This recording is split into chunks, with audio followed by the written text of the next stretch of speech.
আমি ছাত্রছাত্রীদের কোনো দোষ দিচ্ছি না, বহিরাগত কিছু রাজনৈতিক লোক যারা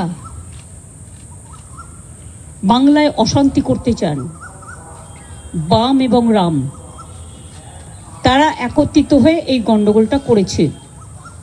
আমার সবচেয়ে খারাপ লাগছে কি জানেন, ঘটনাটা তো দুঃখজনক।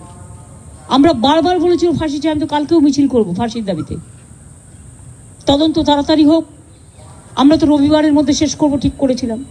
তা কোর্ট যখন সিবিআইকে দায়িত্ব দিয়েছে, তারা যে সহযোগিতা চাইবে আমরা করব, এবং আমরা সমস্ত ডকুমেন্ট দিয়েছি। যেগুলো কিছু কিছু লিক করা হচ্ছে, সেটা আমাদের পুলিশ যখন এনকোয়ারি করছিল কিছু লিক হয়নি, কারণ সুপ্রিম কোর্টের একটা ইনস্ট্রাকশন আছে, মৃতদেহের ছবি বা তার নাম বা মিডিয়ার ট্রায়াল যতক্ষণ পর্যন্ত এনকোয়ারি শেষ না হচ্ছে ততক্ষণ করা যায় না।